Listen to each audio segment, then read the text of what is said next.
CAA அதாவது citizenship amendment act இந்த சட்டம் அப்படிங்கிறது ரீசெண்டாக பார்த்தோம்னா அமல்படுத்தப்பட்டிருக்கு.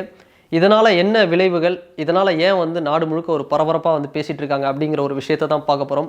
கேரளா சீஃப் மினிஸ்டர் பினராயி விஜயன் அவர்கள் வந்து சொன்ன விஷயம் என்னென்னா, எந்த காரணத்துக்கு ஒன்றும் கேரளாவில் இந்த சட்டம் அப்படிங்கிறது அமல்படுத்தப்படாது அப்படிங்கிற ஒரு கருத்தை வந்து முன் வச்சிருக்காரு. ஸோ மேற்கு வங்க முதலமைச்சர் மம்தா பானர்ஜி என்ன சொல்லியிருக்காங்கன்னா, இந்த சட்டம் அப்படிங்கிறது ஒரு தேர்தல் வாக்கு வங்கிக்காக தான் இது வந்து இவ்வளோ அவசரமாக இதை வந்து அமல்படுத்துகிறாங்க அப்படின்னு ஒரு கருத்தை சொல்லியிருக்கிறாங்க.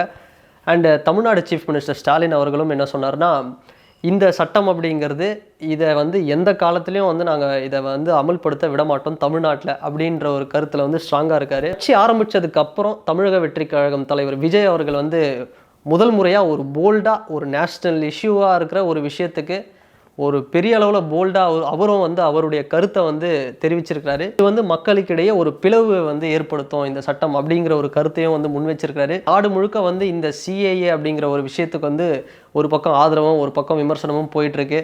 ஸோ இது பற்றி வந்து மேலும் பார்த்தோம் அப்படின்னா, மக்கள் நீதி மய்யம் தலைவர் கமல்ஹாசன் அவர் வந்து இந்த நாள் அப்படிங்கிறது ஒரு கருப்பு நாள் இந்திய அரசியல் அப்படிங்கிற மாதிரி ஒரு கருத்தை வந்து தெரிவிச்சிருக்கிறாரு. தமிழ்நாடு பாஜக தலைவர் அண்ணாமலை அவர்கள் வந்து என்ன சொல்கிறாருன்னா, அவர் வந்து இதனால் வந்து எந்த ஒரு பாதிப்பும் இஸ்லாமியர்களுக்கு ஏற்படாது, இது வந்து கான்ஸ்டியூஷன் பிரகாரம் யாருக்கும் எந்த பாதிப்பும் ஏற்படுத்தாது அப்படிங்கிற ஒரு விஷயத்தையும் வந்து சொல்லியிருக்கிறாரு.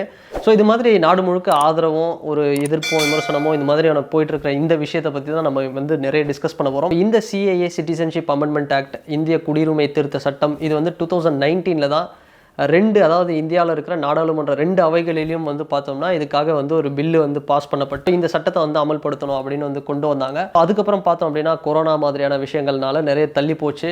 அண்டு நாடு முழுக்க வந்து பெரிய அளவில் 2019 பெரிய அளவில் ஒரு போராட்டங்கள் வந்து நடந்தது. உங்களுக்கே தெரியும், நிறைய நியூஸ் பார்த்துருப்பீங்க. டெல்லியில் வந்து ஷாஹின்பாக் அந்த இடத்துல வந்து ஒரு பெரிய கலவரம் நடந்தது. கிட்டத்தட்ட 65 பேர் வந்து இறந்து போனாங்க, 3000 பேர் வந்து அரெஸ்ட் பண்ணப்பட்டாங்க. அந்தளவுக்கு ஒரு மிகப்பெரிய ஒரு கலவரங்கள்லாம் வந்து இந்தியாவில் ஏற்பட்டது.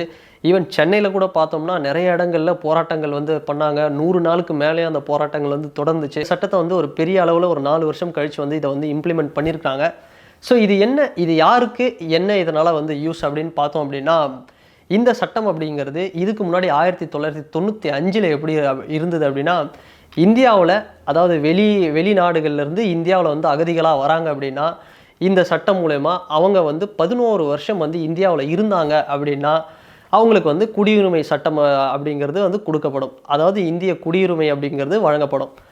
அது வந்து இப்போ என்ன பண்ணியிருக்கிறாங்க அப்படின்னா, இந்த 2019 இந்த சிஏஏ மூலமா வந்து அதை கொஞ்சம் திருத்தம் பண்ணி அவங்க வந்து 11 வருஷம் இல்லை 6 வருஷம் வந்து இருந்தாலே அவங்களுக்கு வந்து இந்திய குடியுரிமை அப்படிங்கிற ஒரு சட்டம் வந்து கொடுக்கலாம், அந்த உரிமையை வந்து கொடுக்கலாம் அப்படிங்கிற மாதிரி ஒரு ஆக்ட் ஒரு விஷயத்தை தான் இந்த 2019 இந்த சிஏஏ அப்படிங்கிற இந்த சட்டம் வந்து கொண்டு வந்தது. ஸோ இதில் என்ன ஒரு ரூல் கொண்டு வந்திருக்காங்க அப்படின்னா, அதாவது 3 நாடுகள் முக்கியமாக வந்து பாகிஸ்தான், பங்களாதேஷ் அண்ட் ஆப்கானிஸ்தான் இந்த 3 நாடுகளில் இருக்கிற இங்கேருந்து வர மைனாரிட்டி, அதாவது அவங்க வந்து மத ரீதியாக துன்புறுத்தலுக்கும் பெரிய அளவில் பாதிக்கப்பட்டு வர மைனாரிட்டிஸ்க்கு, சிறுபான்மையினருக்கு அவங்களுக்கு வந்து இந்த குடியுரிமை சட்டம் அப்படிங்கிறது இவங்கெல்லாம் வந்து 11 வருஷம் வந்து இருக்க தேவையில்ல, ஒரு 6 வருஷம் இருந்தாலே போதும் அப்படின்னு சொல்கிறாங்க. அது யார் யாருன்னு பார்த்தோம் அப்படின்னா, ஹிந்துஸ் அதாவது இந்துக்கள், சீக்கியர்கள் அண்டு ஜெயின்ஸ் சமண மதத்தை சேர்ந்தவர்கள் அண்டு புத்திசம் அதாவது பௌத்த மதத்தை சேர்ந்தவர்கள் அண்டு பார்சிஸ் அண்டு கிறிஸ்டியன்ஸ் அதாவது கிறிஸ்தவர்கள், இந்த 6 மதத்தை சேர்ந்தவங்க இங்கே இருக்கிற அதாவது நான் முன்னாடி சொன்ன பார்த்தீங்களா அந்த 3 நாடுகளில் வந்து பாதிக்கப்பட்ட சிறுபான்மையினர்கள். ஸோ இவங்கெல்லாம் பார்த்தோம் அப்படின்னா டிசம்பர் 31, 2014 முன்னாடி இவங்க வந்து அகதிகளாக இந்தியாவில் வந்து இருந்திருந்தாங்கன்னா அவங்களுக்கு வந்து இந்த குடியுரிமை சட்டம் திருத்த சட்டம் அப்படிங்கிறது வந்து அவங்களுக்கு இந்திய குடியுரிமை வழங்கப்படும் அப்படின்னு வந்து இந்த சட்டத்தில் வந்து சொல்கிறாங்க. இந்த சட்டம் அப்படிங்கிறது எந்த இடத்துல ஒரு பிரச்சனையாக வருது அப்படின்னா, நான் முஸ்லீம்ஸ் அதாவது முஸ்லீம்கள் அல்லாத முன்னாடி சொன்ன பார்த்தீங்களா அந்த மதங்களில் இருக்கிறவங்கெல்லாம் அந்த மைனாரிட்டிஸை அவங்களுக்கு மட்டுமே இது வந்து ஃபேவராக இருக்கிறதுனால இதில் வந்து முஸ்லீம்கள் வந்து விடுபட்டு போனது அப்படிங்கிறது இது வந்து ஒரு பெரிய சர்ச்சையை வந்து ஏற்படுத்துச்சு. அதே மாதிரி இதெல்லாம் தாண்டி ஒரு பெரிய பிரச்சனையாக பார்க்கப்பட்டது என்னென்னா, ரொம்ப காலமாக இந்தியாவில் வந்து இலங்கை தமிழர்கள் வந்து அகதிகளாக ரொம்ப ஆண்டுகளாக இருக்காங்க, ஒரு 20-30 ஆண்டுகளாக இருக்காங்க. ஸோ அவங்க ஏன் வந்து இந்த லிஸ்ட்டில் வந்து சேர்க்கலை, அவங்க ஏன் வந்து விடுபட்டு போனாங்க அப்படிங்கிற ஒரு விஷயமும் வந்து ஒரு பெரிய பிரச்சனையாக வந்து ஒரு சர்ச்சையை வந்து கிளப்பியிருக்கு. ஆனால் இந்த சட்டம் அப்படிங்கிறது இன்னும் கொஞ்சம் ஒரு திருத்தத்தோடு வந்திருந்தால் இன்னும் கொஞ்சம் நல்லா இருந்திருக்கும். எப்படி அப்படின்னா, இங்கே ஜென்ரலாக எப்படி பார்க்குறாங்க அப்படின்னா, ஒரு மைனாரிட்டிஸ் அப்படின்னா ஒரு குறிப்பிட்ட மதத்தை சேர்ந்தவங்க அப்படிங்கிற மாதிரி தான் பார்க்குறாங்களே தவிர, மைனாரிட்டிஸ்னால் ஒரு மதத்தில் எல்லா நாட்டிலையும் வந்து பாதிக்கப்பட்டவங்க இருக்காங்க. ஃபார் எக்ஸாம்பிள் பாகிஸ்தானை சொல்லணும் அப்படின்னா, பாகிஸ்தான் முஸ்லீம்ஸ்லேயே வந்து முஸ்லீம்ஸ் வந்து இன்னொரு செக்டார் வந்து நிறைய அளவில் வந்து பாதிக்கப்பட்டிருக்காங்க. அங்கே இருக்கிற அசாராஸாக இருக்கட்டும், இல்லை அகமதியஸ் முஸ்லீம்ஸாக இருக்கட்டும், இல்லை சூஃபி இது மாதிரியான பிரிவுகளை சேர்ந்த முஸ்லீம்கள்லாம் பெரிய அளவில் வந்து பாதிக்கப்பட்டிருக்காங்க.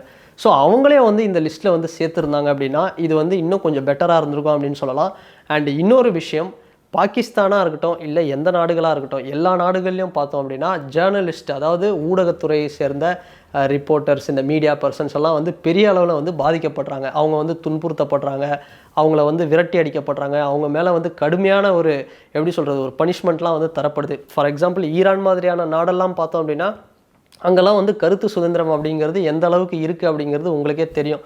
அங்கே வந்து ப்ரெஸ்ஸு, இந்த மீடியா பர்சன்ஸை வந்து பிடிச்சி அவங்க ஏதாவது அரசாங்கத்துக்கு எதிராகவோ இல்லை ஏதாவது ஒரு பழமைவாதத்துக்கு எதிராகவோ வந்து ஏதாவது ஒரு கருத்து தெரிவித்தா அவங்கள வந்து பிடிச்சி ஜெயிலில் வைக்கிறது, அவங்களுக்கு லைஃப் இம்ப்ரிசன்மெண்ட் வைக்கிறது, இது மாதிரியான விஷயங்கள்லாம் வந்து நடந்துக்கிட்டு இருக்குது அது மாதிரியான கண்ட்ரீஸில். ஸோ ஈரான், ஈராக் இது மாதிரியான கண்ட்ரிஸ் அப்படிங்கிறது இந்தியாவிலேருந்து ரொம்ப தூரம் அப்படிங்கிறதுனால ஸோ நமக்கு பக்கத்தில் இருக்க நாடுகள், அதாவது பாகிஸ்தான், ஆப்கானிஸ்தான் இது மாதிரியான நாடுகளில் அட்லீஸ்ட் இந்த நாடுகள்லையாவது ஒரு பாதிக்கப்படுற சிறுபான்மையினர்கள், அதே மாதிரி எவ்வளோ ஏத்திஸ்ட் இருப்பாங்க அங்கே வந்து மத நம்பிக்கை இல்லாமல் அங்கே இருக்கிற ஆட்சியாளர்களுடைய அந்த கருத்தெல்லாம் வந்து அதுக்கு எதிராக வந்து ஒரு ரைட்டிங்ஸ் பண்ணுறவங்க, அதுக்கு வந்து குரல் கொடுக்குறவங்க, இவங்களெல்லாம் வந்து பிடிச்சி இது பண்ணுறாங்க. ஸோ அவங்களும் வந்து ஒரு வகையான ஒரு மைனாரிட்டிஸ் தான். ஸோ அவங்களுக்கும் வந்து அது மாதிரியான ஆட்களுக்கும் வந்து இது மாதிரியான ஒரு சட்டங்களில் அவங்க வந்து அகதிகளாக வராங்க அப்படின்னா அவங்களுக்கும் இந்த லிஸ்ட்டில் வந்து ஒரு இடம் இருந்திருந்தால் இன்னும் கொஞ்சம் பெட்டராக இருந்திருக்கும் அப்படின்னு வந்து சொல்லலாம். மயன்மாரில் ரோஹிங்கியாஸ் முஸ்லீம்ஸ், அதாவது ரோஹிங்கியாஸ் அப்படிங்கிற ஒரு குழு இனத்தை சேர்ந்தவங்க வந்து பார்த்தோம்னா பெரிய அளவில் வந்து ஒரு பாதிப்பை வந்து அனுபவிச்சுட்ருக்காங்க டே பை டே. ஸோ அவங்களுக்கும் வந்து இந்த லிஸ்ட்டு இது மாதிரியான லிஸ்ட்டில் வந்து அவங்களுக்கு ஒரு இடம் வச்சுருக்கலாம். அண்ட் சைனா வந்து பார்த்தோம் அப்படின்னா நமக்கும் இந்தியாவுக்கும் சைனாவுக்கும் வந்து ரொம்ப தூரம்லாம் கிடையாது. சைனா வந்து பக்கத்தில் தான் இருக்குது. ஸோ சைனாவில் பார்த்தோம்னா உய்யூர் முஸ்லீம்ஸ் அப்படிங்கிற ஒரு முஸ்லீம் இனம், ஒரு முஸ்லீம் வகுப்பு, அவங்க வந்து என்னென்னா ரொம்ப பெரிய அளவில் வந்து ஒரு துன்புறுத்தலை வந்து அங்கே ஃபேஸ் பண்ணுறாங்க. ஒட்டுமொத்தமாக வந்து நான் முஸ்லீம்ஸ் அப்படிங்கிறது இல்லாமல் இதில் வந்து அங்கே பாதிக்கப்படுற இஸ்லாமியர்களும் வந்து இங்கே இருக்கலாம், அகதிகளாக வந்தாங்க அப்படின்னா அவங்களுக்கும் குடியுரிமை வழங்கப்படும் அப்படின்னு வந்து சொல்லியிருந்தாங்க. அப்படின்னா இப்போ இருக்கிற இந்தியாவில் இருக்கிற ஆட்சி இந்த வசுதைவ குடும்பகம் அப்படிங்கிற ஒரு விஷயத்தை வந்து வச்சு தான் வந்து குளோபலில் நிறைய இடங்களில் வந்து பேசிகிட்டு இருக்காங்க. ஸோ அது மாதிரி ஒரு கொள்கை இருக்கிற ஒரு அரசாங்கம், ஸோ எல்லா இடத்துலையும் இருக்கிற ஒரு டிஸ்கிரிமினேஷன் அனுபவிக்கிற ஒரு மைனாரிட்டிஸையும் வந்து இந்த லிஸ்ட்டில் இன்க்ளூட் பண்ணியிருந்தா இன்னும் கொஞ்சம் வந்து ஒரு பெட்டராக இருந்திருக்கும், இன்னும் கொஞ்சம் நல்லாவே இருந்திருக்கும். இந்தியா வந்து ஹியூமனிடேரியன் அப்படிங்கிற ஒரு விஷயத்தில் வந்து இன்னமும் வந்து அவங்க வந்து அந்த விஷயத்தை அதை வந்து ஸ்ட்ராங்காக கடைப்பிடிக்கிறாங்க அப்படிங்கிற ஒரு எடுத்துக்காட்டாகவும் வந்து இந்த விஷயம் இருந்திருக்கும். ஃபைனலி சிஏஏ, ஸோ இது வந்து ஒரு சட்டமாக வந்து அமல்படுத்தப்பட்டிருக்கு.